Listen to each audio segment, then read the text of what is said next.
Now, everything I'm about to show you inside this loop, if you get this, you have created the standard by which people buy from you. And I'm going to come back to this word in a couple times. So I'm going to come back to this word a couple times because when you see it, you'll understand completely what I mean by it. Oh. So, what are you constantly explaining to prospects? If you're talking to new prospects or referrals or things like that, put in the chat. What are you constantly over explaining or feeling like you're having to repeat yourself over and over and over?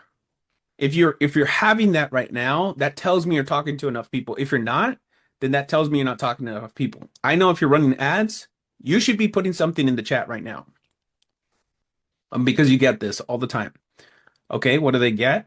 Put in the chat. What is the number one thing that you get every single time before value and price? Value, value, value. Not paying for a strategist. Okay. Not paying for strategy, but a strategist. Okay. Okay. Got it.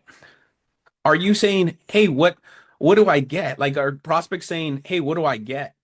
Is this even for me? How is this different from a tax preparation? How is this different from my bookkeeping? How is this different from tax resolution? How is this different from me just doing an Augusta rule? Are you getting that? If you are, then this is for you. Okay. How does this compare to, right? If you're being compared to something, then you know you're going to be in a place where I'm going to share with you how to solve this once and for all. What's the cost? What strategy specifically are you going to be using with us? Right? Put in the chat what you guys are actually hearing from your prospects because I know what they're saying because I listen to your call recordings, but I want to know if you hear what they're saying. What strategies are you going to use with me?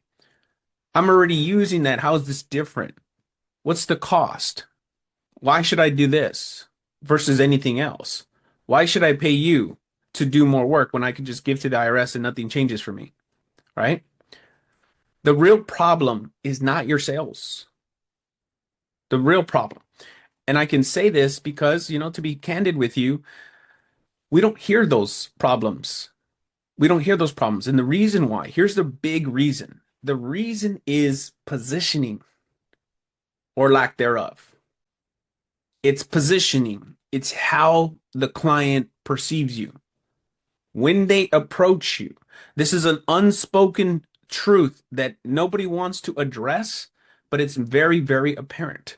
There's a reason why you guys, when David comes in, there's a different positioning because he's always wearing a suit. He comes in and the way he does it, he knows what he's doing. He's doing a positioning strategy. And a lot of us don't do that. We just come in and, just hope, wish, and pray that people come and pay. And the truth is they don't. You have to do something that I'm about to share with you. It's all about positioning. You're not tired of selling. Most of us are not tired of selling. Here's what you're tired of. You're tired of explaining. Am I right? You're tired of explaining why your value is bigger than someone else's, why you have to justify your price, why you have to justify the strategies, why you have to tell them what they should do, what they shouldn't do, why they should do it. It's the burden. This is where you're tired of. It's the burden of the repetitive explanation before a prospect is qualified. Okay. If you're finding yourself more and more upset with customers and you're almost being argumentative with the customer, then that already tells me that you're tired of explaining it. This is the symptom that you will be feeling. Is anybody on that boat right now? They're like, I am tired of explaining. I'd love to sell. I'd want people to buy, but I don't want to have to continue explaining the same thing over and over. Me, okay, Pervy. Pervy talks to a lot of people and a lot of very qualified people. So um, I would tell you, yeah, she knows better than anybody else. So here's why explaining is low leverage. Okay. This is what we're coining the live explanation tax, meaning there's like a tax, right? There's a tax on time. There's a tax on what you do. There's a tax on when you get the money, a tax when you pay the money, a tax when you sell the money. There's a tax for everything. Here's why explaining is so low leverage. It costs you energy, it costs you time, and it lowers your authority. This is what I'm going to share with you today is it lowers your authority and it creates defensiveness. It creates a me versus you environment rather than a, hey, we are in this together environment. That's why you don't want to explain when you're on a call with a prospect. You want to be able to conversate with them and have a consultation. So, which is why we have CARE, right? CARE formula is consultation, right? We want to approach it as if we're a diagnostician. We are diagnosing their problems. But by the time they get to you, if they do not have the right positioning, you will be explaining yourself out of the leverage. Okay. Now, the solution here to this explanation is a pre-frame. Okay. Now, pre-frame is basically what this does is set the rules before the game starts. Notice what I did with you guys before we started this presentation. What did I do? I pre-framed you to say, do not unmute yourself until after this presentation. And so everything after that is through that through line. And then I said also it's going to be based on the standard by which a customer comes into you, right? So if you go back here, I'm just going to show you. I don't want to just tell you, I want to show you how this works in reality. So what I did in the beginning is called a pre-frame. I said everything I'm about to show you fits into this loop. And if you get this, you've created a standard by which people pay from you. So now you have the anchor for which next conversation is going to come by. All right.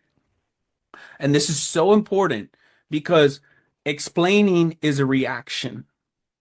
Explaining has to negotiate your truth, and explaining lowers authority. So there's a difference between me saying, if I have to explain my worth versus saying this is what it is, or this is my truth because of this, period. Sometimes people don't put a period at the end of their sentence, which makes them lower the frame. And a pre-frame allows you to control the conversation, control and set the standard. Not a weird control, not like a narcissistic control. I'm talking like a control in the environment where you're a professional.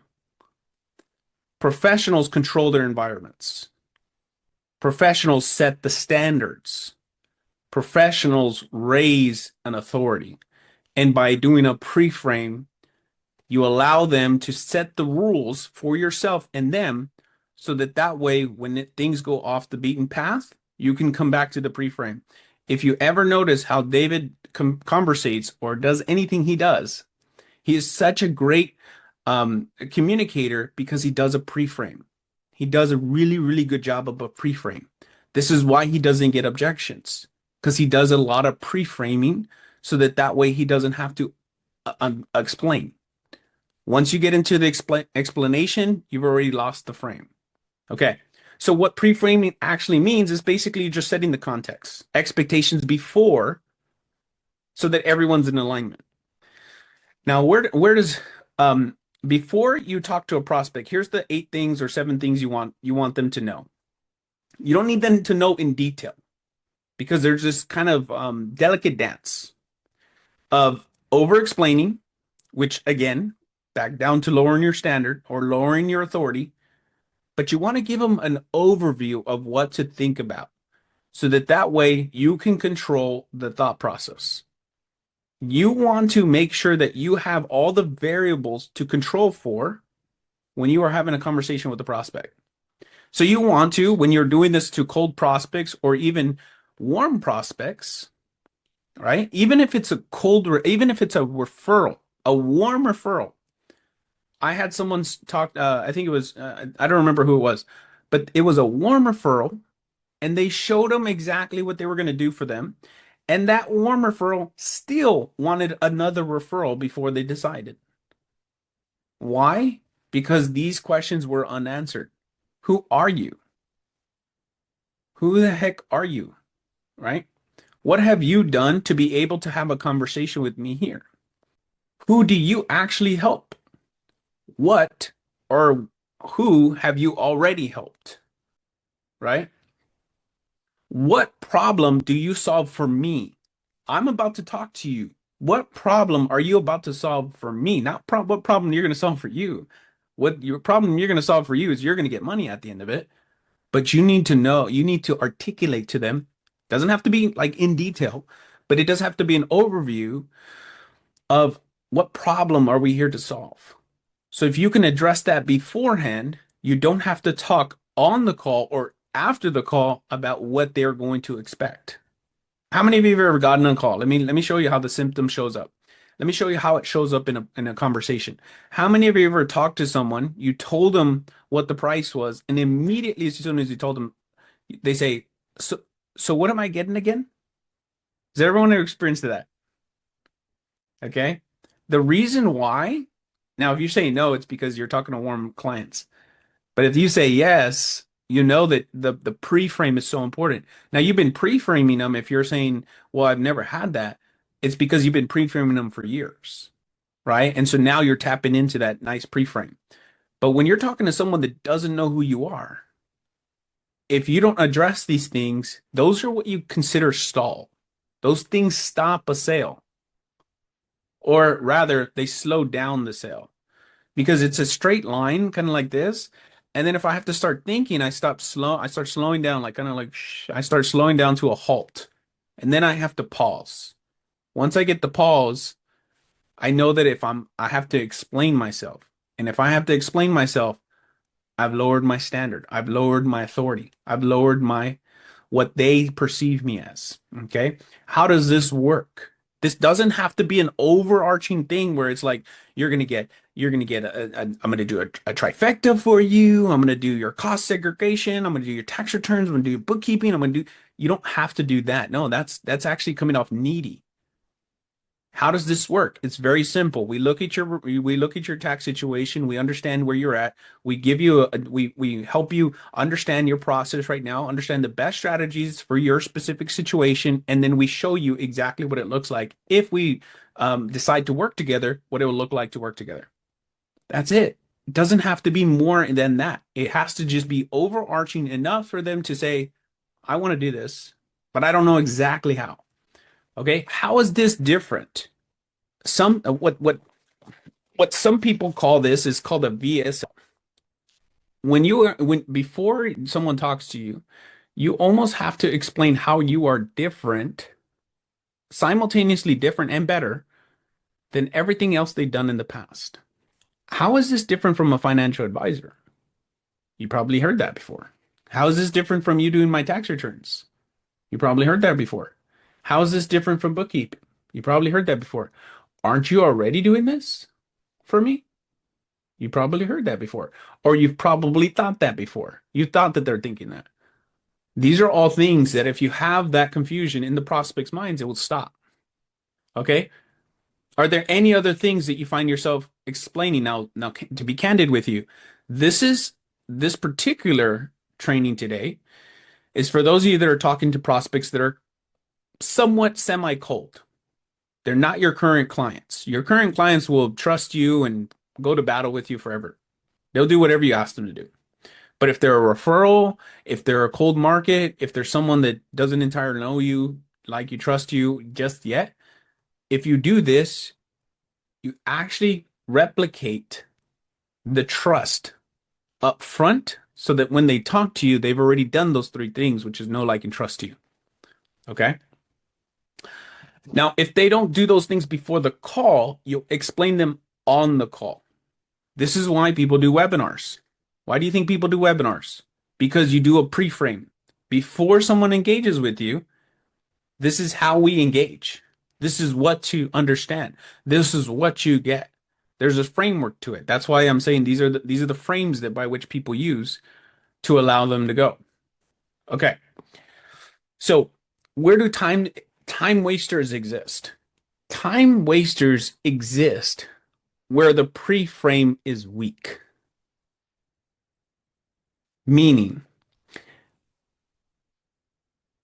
what you need to do is you almost need to filter enough so that you don't talk to people that are not willing to move forward. Let me ask you, I'm going to do a quick poll. Quick poll. If you asked a customer and you said, just, I'm not saying to do this, but I'm giving you a quick poll so you can understand how this works. I'm going to give you three potential things, and you'll say one, two, or three. Okay. By when do you want to save money on taxes? Number one, first answer you can say here. Right now. Okay. Second answer, within 2 weeks. Third answer, within 6 months. Which one do you think is most likely to pay you now? The one that says right now that they're looking to save money on taxes? The one that says within 2 weeks? Or the one that says in a couple of months? So wouldn't it be good to have that insight beforehand so that when you talk to them, you have at least somewhat of knowledge as to where their thinking is? Okay, so what is a time waster? Because I think this is a misconstrued information here. A time waster is simply this. A time waster is someone like this, someone that just doesn't know the rules. That's it. They just don't know the rules by which you work on, Howard. Monica, they don't know the rules. But if they know the rules, you can tell them up front what's going to happen. And if they agree to the rules, then guess what? We're on the same page and we can make this happen. If they don't agree to the rules, then you know what kind of conversation you can have. And remember, it brings back the authority. It brings back the standards. It brings back your pre-frame. All these things right here eliminate time wasters, because if someone is not willing, let's put it differently, right?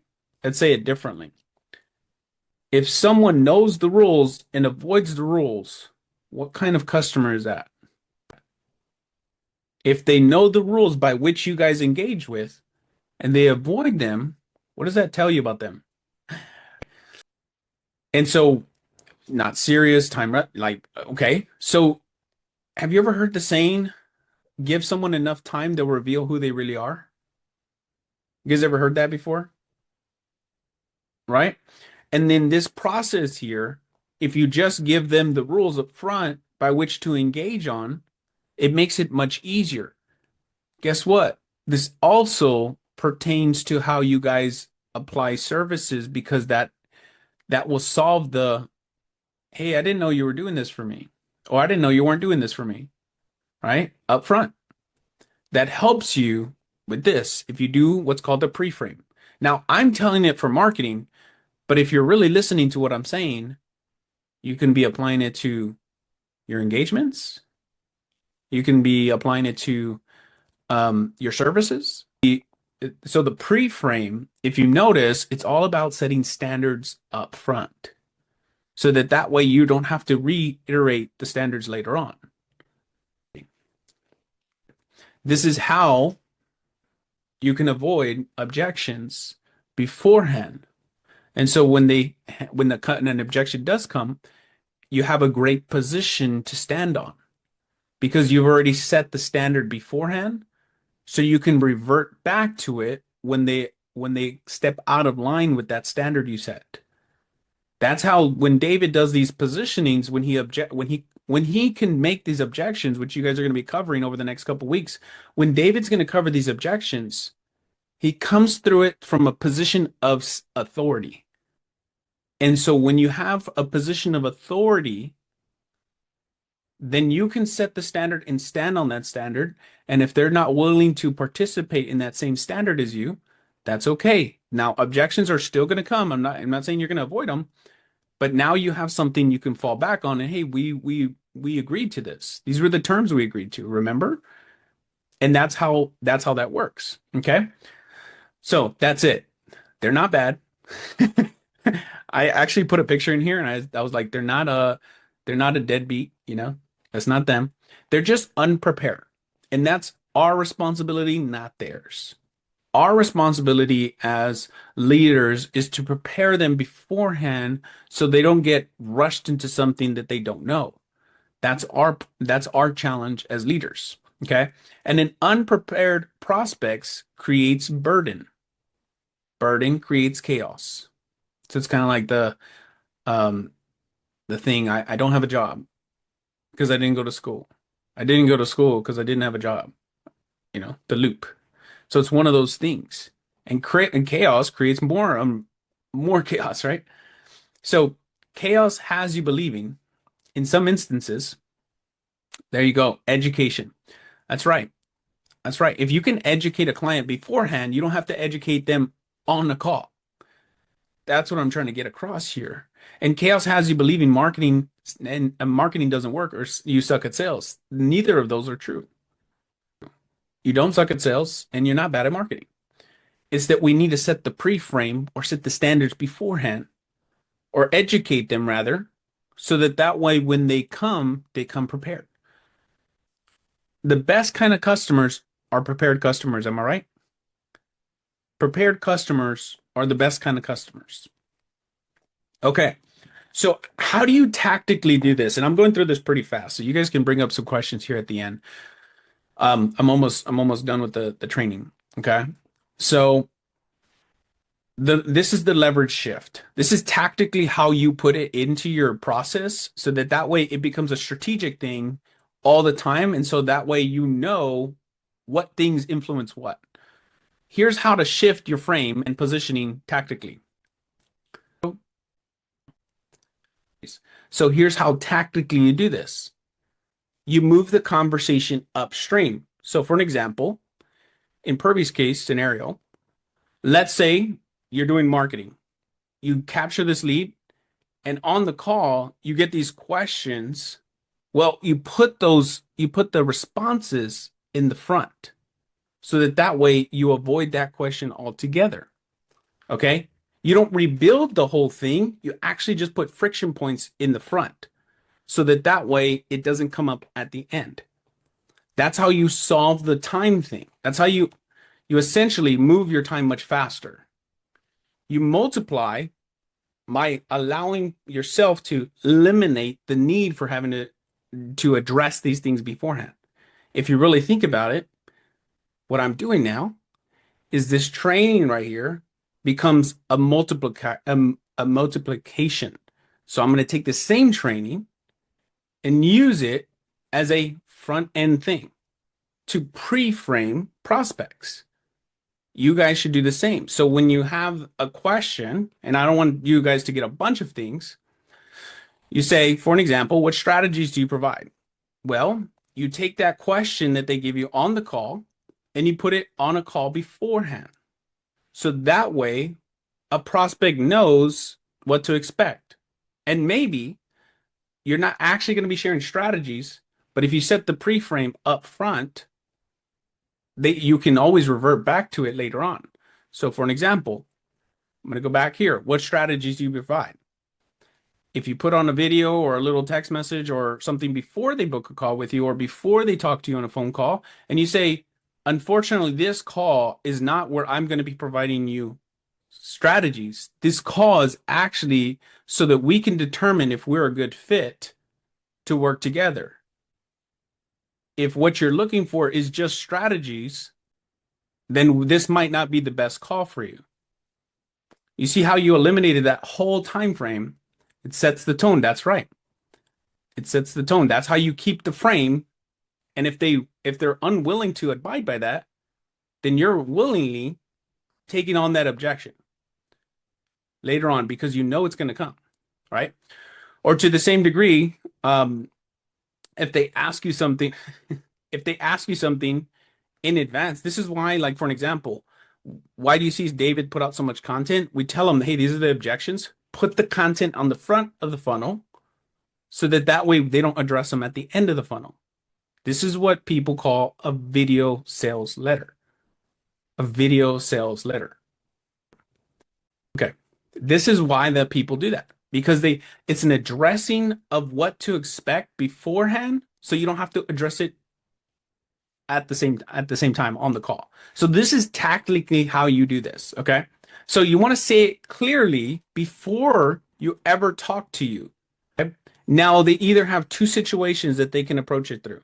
They can either accept it or they don't. They don't book. And that's filtering.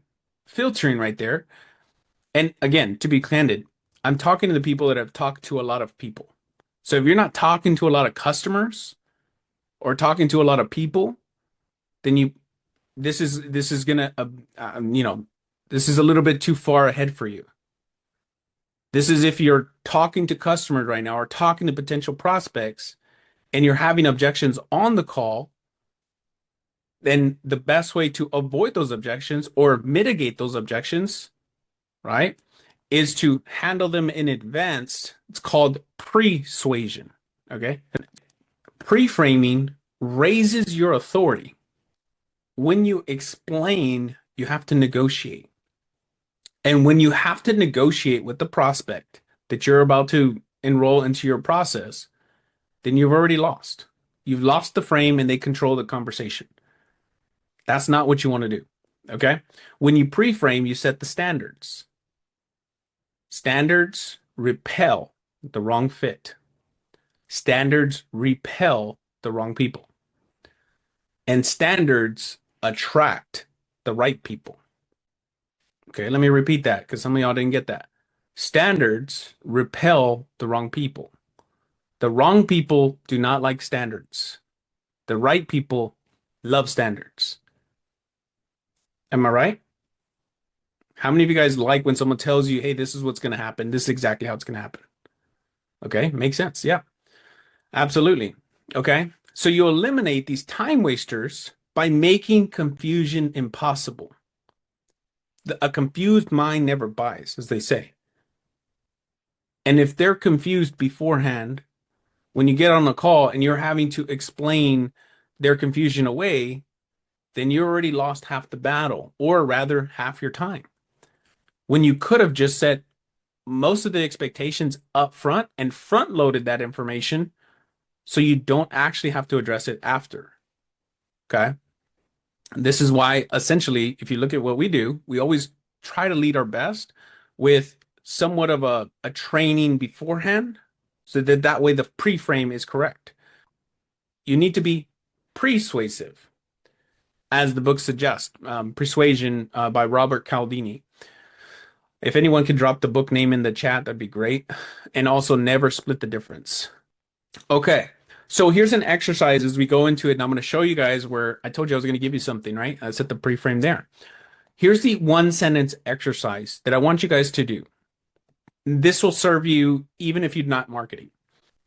What are you repeating until your mouth hurts? And I say that because you get to the point where you repeat it so often that it becomes almost frustrating and it sounds as though you resent people. That's how you know that you've gotten to the point where you're addressing something you should have addressed beforehand. Okay? You want to identify one sentence you repeat most often after dropping the price, but before they pay. So here's what I'm saying.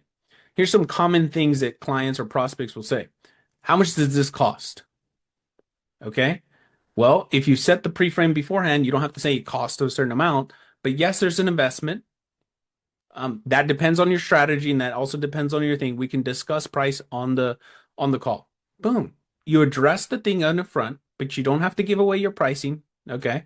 You don't necessarily have to do that because here's what I have seen, and I'm starting to see this more and more often. The sooner you tell your price, the only thing that a prospect thinks about is price. They don't see the value, they don't see the strategies, they don't see how good you are, they don't see how great you could be. They just see the price and they just want to talk about price. And so that's why you want to build value so you can allow this. Okay. Number two, probably another one. What strategies are you going to use? Is my tax prep included in this? Does anybody still get that objection or that question? When you present them with the tax strategy and they're like, hey, does this include my tax prep, or is this included in my tax prep? Are you going to do my tax prep with this? Okay. These are all questions that, yeah, these come up during the assessment, before the assessment, by the way. They come up during the assessment about that time. Is this included in my tax prep? Can you just tell me what you really do? Do I really need this? If a prospect, after you spent 45 minutes with them, is still having to ask these questions, we're in explanation and we've already lost the sale. Now, if they come in they're going to come in a little bit with the chink in the armor, meaning they see you as just another tax person. They don't see you as the authority. And so what you need to do from this is don't do everything on this thing. Just do one thing at a time. So whichever one of these or any other ones that you're seeing yourself on the chat here, whichever one else you're looking at, you're like, man, I keep addressing that over and over and over. I keep hitting that every time. Take it and put it in the front before they talk to you, so that way when they talk to you, you guys already have an agreement, a micro agreement together that this is what we're going to do together.